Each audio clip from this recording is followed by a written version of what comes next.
Hello दोस्तों। आज मैं फिर से मुंशी प्रेमचंद की कहानी सोत लेकर आई हूँ। अगर ये कहानी आपको अच्छी लगे तो इसे लाइक करें और मेरे चैनल को सब्सक्राइब जरूर करें दोस्तों। तो चलिए बढ़ते हैं कहानी की तरफ। जब रजिया के 2-3 बच्चे होकर मर गए और उम्र ढल चली तो रामू का प्रेम उससे कुछ कम होने लगा और दूसरे ब्याह की धुन सवार हुई। आए दिन रजिया से बकझक होने लगी। रामू एक न एक बहाना खोजकर रजिया पर बिगड़ता और उसे मारता और अंत को वो नई स्त्री ले ही आया। इसका नाम था दासी। चंपई रंग था, बड़ी बड़ी आंखें, जवानी की उम्र। पीली कुशांगी रजिया भला इस नव यौवना के सामने क्या जचती। फिर भी वो जाते हुए स्वामित्व को जितने दिन हो सके अपने अधिकार में रखना चाहती थी। तिगड़ते हुए छप्पर को थूनियों से संभालने की चेष्टा कर रही थी। इस घर को उसने मर मर कर बनाया है, उसे सहज ही में नहीं छोड़ सकती।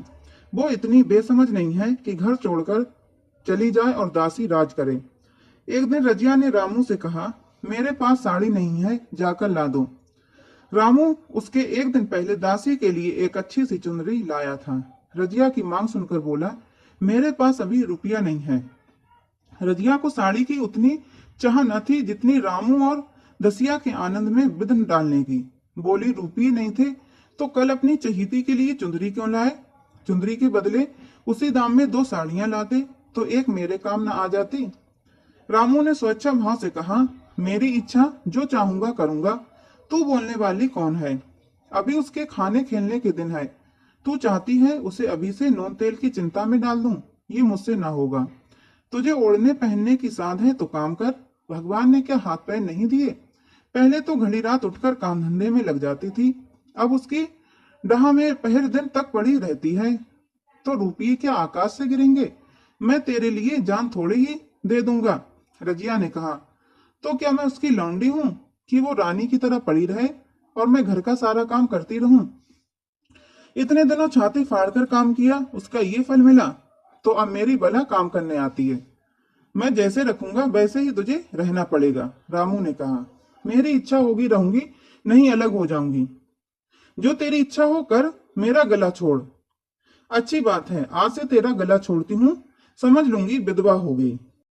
रामू दिल में इतना तो समझता था कि गृहस्थी रजिया की जोड़ी हुई है, चाहे उसके रूप में उसके लोचन विलास के लिए आकर्षण ना हो। संभव था कुछ देर के बाद जाकर वो रजिया को मना लेता, पर दासी भी कूटनीति में कुशल थी। उसने गर्म लोहे पर चोटें जमाना शुरू की। बोली, आज देवी जी किस बात पर बिगड़ रही थीं? रामू ने उदास मन से कहा, तेरी चुंदरी के पीछे। रजिया महाभारत मचाए हुए है, अब कहती है अलग रहूंगी। मैंने कह दिया, तेरी जो इच्छा हो कर। दसिया ने आंखें मटका कर कहा, ये सब नखरे हैं कि आकर हाथ पांव जोड़े, मनावन करे और कुछ नहीं। तुम चुपचाप बैठे रहो, 2-4 दिन में आप ही गर्मी उतर जाएगी। तुम कुछ बोलना नहीं, उसका मिजाज और आसमान पर चढ़ जाएगा। रामू ने गंभीर भाव से कहा, दासी तुम जानती हो वो कितनी घमंडिन है। वो जो बात मुंह से कहती है उसे करके छोड़ती है। रजिया को भी रामू से ऐसी कृतज्ञता की आशा न थी। वह अब पहले की सी सुंदर नहीं, इसलिए रामू को अब उसमें प्रेम नहीं है। पुरुष चरित्र में ये कोई असाधारण बात न थी, लेकिन रामू उससे अलग रहेगा इसका उसे विश्वास न आता था।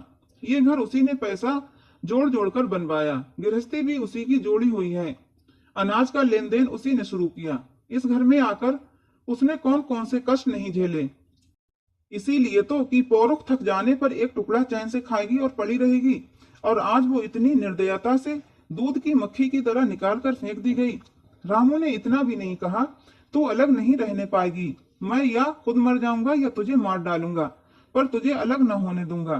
तुझसे मेरा ब्याह हुआ है, हंसी ठट्टा नहीं है। तो जब रामू को उसकी परवाह नहीं है तो वो रामू की क्यों परवाह करे?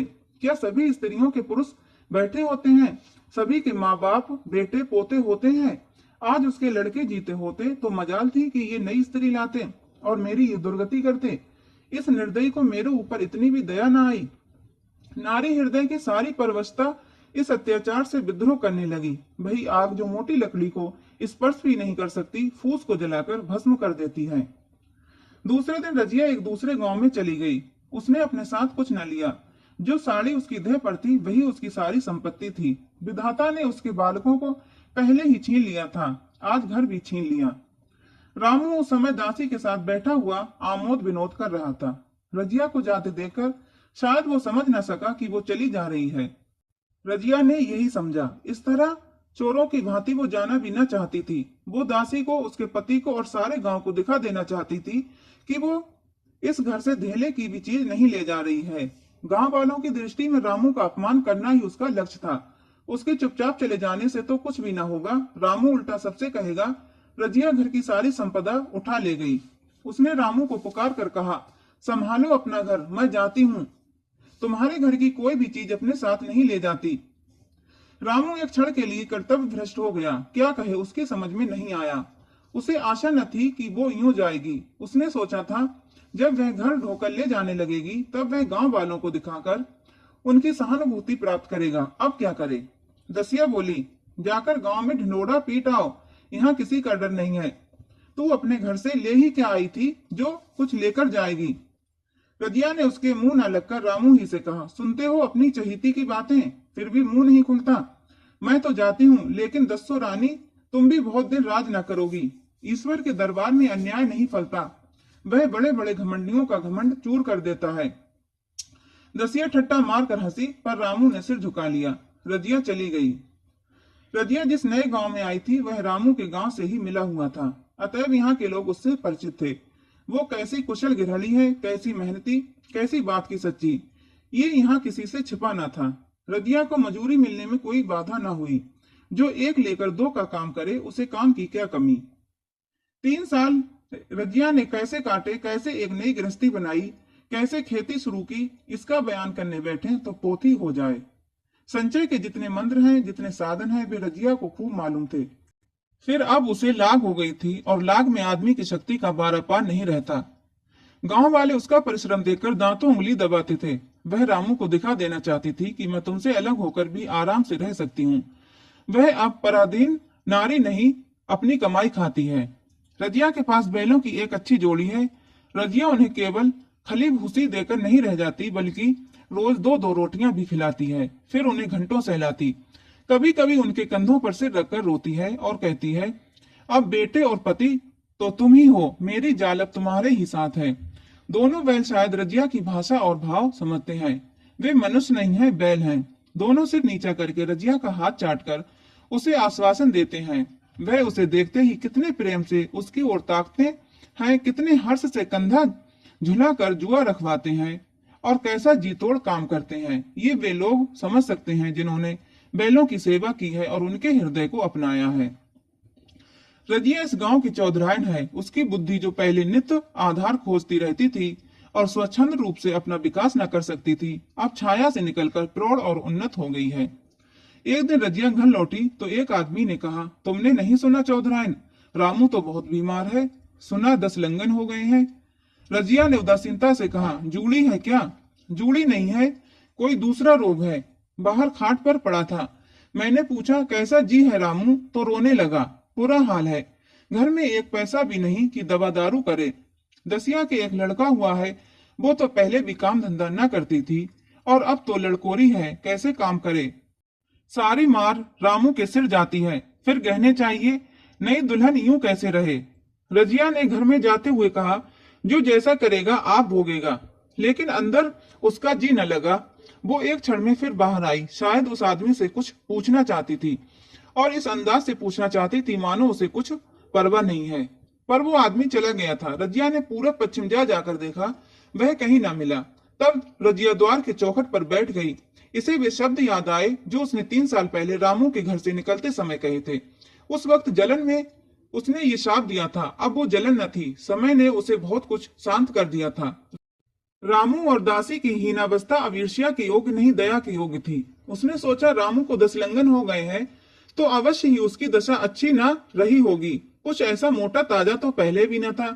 10 लंगन ने तो बिल्कुल ही घुला डाला होगा। फिर इधर खेती बारी में भी टोटा ही रहा, खाने पीने को भी ठीक ठाक ना मिला होगा। पड़ोसी की एक स्त्री ने आग लेने के बहाने आकर पूछा, सुना रामू बहुत बीमार है, जो जैसी करेगा वैसी पाएगा। तुम्हें इतनी बेदर्दी से निकाला कि कोई अपने बैरी को भी ना निकालेगा। रजिया ने टोका, नहीं दीदी, ऐसी बात न थी, वे तो बेचारे कुछ बोले ही नहीं। मैं चली तो सिर झुका लिया। दसिया के कहने में आकर वो चाहे जो कुछ कर बैठे हों, यूं मुझे कभी कुछ नहीं कहा। किसी की बुराई क्यों करूं? फिर कौन मर्द ऐसा है जो औरतों के बस में नहीं हो जाता? दसिया के कारण उनकी ये दशा हुई है। पड़ोसिन ने आग न मांगा, मुंह फेर कर चली गई। रजिया ने कलसा और रस्सी उठाई और कुएं पर पानी खींचने गई। बैलों को सानी पानी देने की बेला आ गई थी, पर उसकी आंखें उस रास्ते की ओर लगी हुई थीं जो मलसी रामू का गांव को जाता था। कोई उसे बुलाने अवश्य आ रहा होगा। नहीं, बिना बुलाए वो कैसे जा सकती है? लोग कहेंगे आखिर दौड़ी आई ना। मगर रामू तो अचेत पड़ा होगा। 10 लंगन थोड़े नहीं होते। उसकी देह में था ही क्या? फिर उसे कौन बुलाएगा? दसिया को क्या गरज पड़ी है? कोई दूसरा घर कर लेगी। जबान है, 100 गाहक निकल आवेंगे। अच्छा, वो आ तो रहा है। हाँ, आ रहा है। कुछ घबराया सा जान पड़ता है। कौन आदमी है? इसे तो कभी मलसी में नहीं देखा। मगर उस वक्त से मलसी कभी गई भी तो नहीं। 2-4 नए आदमी आकर बसे ही होंगे। बटोही चुपचाप कुएं के पास से निकला। रजिया ने कलसा जगत पर रखा और उसके पास जाकर बोली, रामू महतो ने भेजा है तुम्हें? अच्छा तो चलो घर, मैं तुम्हारे साथ चलती हूँ। नहीं, अभी मुझे कुछ देर है। बैलों को सानी पानी देना है, दिया बत्ती करनी है। तुम्हें रुपये दे दूं, जाकर दसिया को दे देना। कह देना कोई काम हो तो बुला भेजें। बटोही रामू को क्या जाने, किसी दूसरे गांव का रहने वाला था। पहले तो चकराया, फिर समझ गया। चुपके से रजिया के साथ चला गया और रुपये लेकर लंबा हुआ। चलते चलते रजिया ने पूछा, अब क्या हाल है उनका? बटोही ने अटकल से कहा, अब तो कुछ संभल रहे हैं। दसिया बहुत रो धो तो नहीं रही है?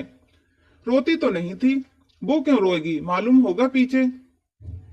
बटोही चला गया तो रजिया ने बैलों को सानी पानी किया, पर मन रामू ही की ओर लगा हुआ था। इसने स्मृतियां छोटी छोटी तारिकाओं की भांति मन में उदित होती जाती थीं। एक बार जब वो बीमार पड़ी थी, वह बात याद आई। 10 साल हो गए। वह कैसे रात दिन उसके सरहाने बैठा रहता था। खाना पीना तक भूल गया था। उसके मन में आया, क्यों न चलकर देख ही आवे। कोई क्या कहेगा? किसका मुंह है जो कुछ कहे? चोरी करने नहीं जा रही हूँ, उस आदमी के पास जा रही हूँ जिसके पास 15-20 साल रही हूँ। दसिया नाक सुकेड़ेगी, मुझे उससे क्या मतलब। रजिया ने किवाड़ बंद किए, घर मजूर को सहेजा और रामू को देखने चली, कांपती झिझकती, क्षमा का दान लिए हुए।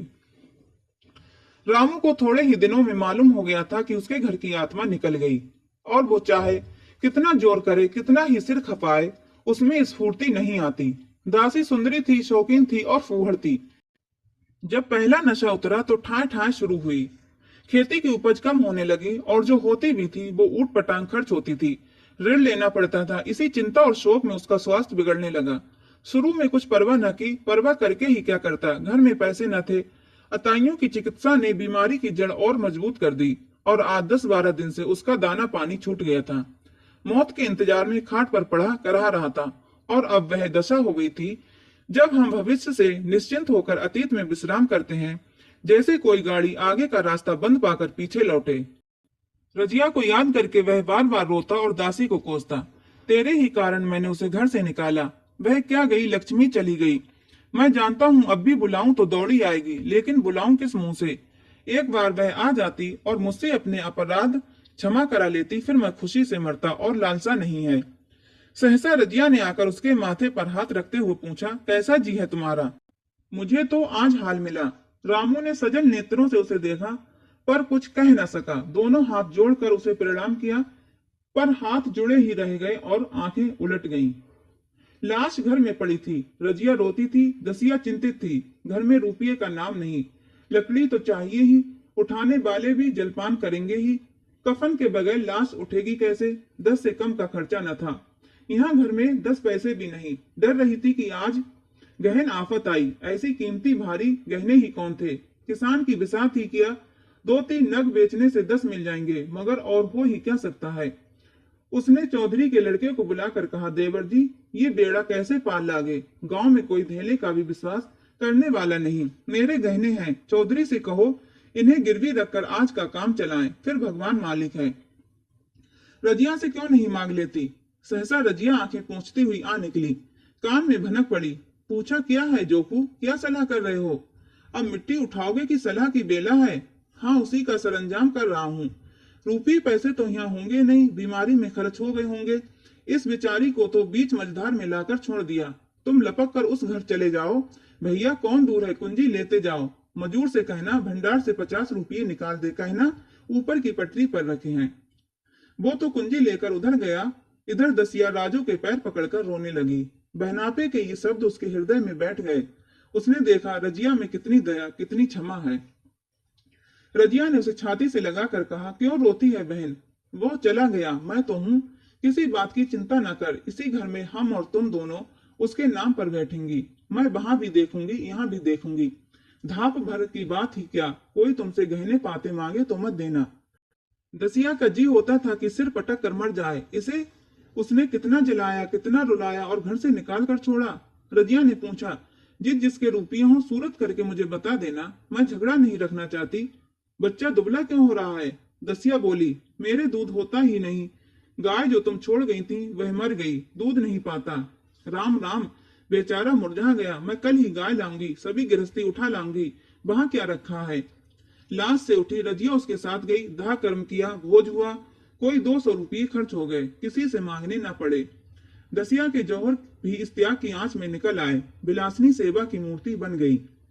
आज रामू को मरे 7 साल हुए हैं। रजिया घर संभाले हुए है। दसिया को वो सौत नहीं बेटी समझती है। पहले उसे पहनाकर तब आप पहनती है, उसे खिलाकर आप खाती है। जोकू पढ़ने जाता है, उसकी सगाई की बातचीत पक्की हो गई। इस जाति में बचपन में ही ब्याह हो जाता है। दसिया ने कहा, बहन गहने बनवा कर क्या करोगी? मेरे गहने तो धरे ही हैं। रजिया ने कहा, नहीं री, उसके लिए नए गहने बनवाऊंगी। अभी तो मेरा हाथ चलता है, जब थक जाऊं तो जो चाहे करना। तेरे अभी पहनने ओढ़ने के दिन है, तू अपने गहने रहने दे। नाइन ठकुर सुहाती करके बोली, आज जोकू के बाप होते तो कुछ और ही बात होती। रजिया ने कहा, बे नहीं है तो मैं तो हूं, वे जितना करते मैं उसका दुगना करूंगी। जब मैं मर जाऊं तब कहना जोकू का बाप नहीं है। ब्याह के दिन दसिया को रोती देखकर रजिया ने कहा, बहू तुम क्यों रोती हो? अभी तो मैं जीती हूँ, घर तुम्हारा है, जैसे चाहे रहो, मुझे एक रोटी दे दो बस। और मुझे क्या करना है? मेरा आदमी मर गया, तुम्हारा तो अभी जीता है। दसिया ने उसकी गोद में सिर रख दिया और खूब रोई। जीजी तुम मेरी माता हो, तुम ना होती तो मैं किसके द्वार पर खड़ी होती? घर में तो चूहे लौटते थे, उनके राज में मुझे दुख ही दुख उठाने पड़े। सुहाग का सुख तो मुझे तुम्हारे राज में मिला। मैं दुख से नहीं रोती, रोती हूँ भगवान की दया पर कि मैं कहां और कहां ये खुशहाली। रजिया मुस्कुराकर रो दी। तो दोस्तों, मुंशी प्रेमचंद्र जी की ये कहानी आपको कैसी लगी? कमेंट्स करके जरूर बताना और मेरे चैनल को सब्सक्राइब जरूर करना दोस्तों।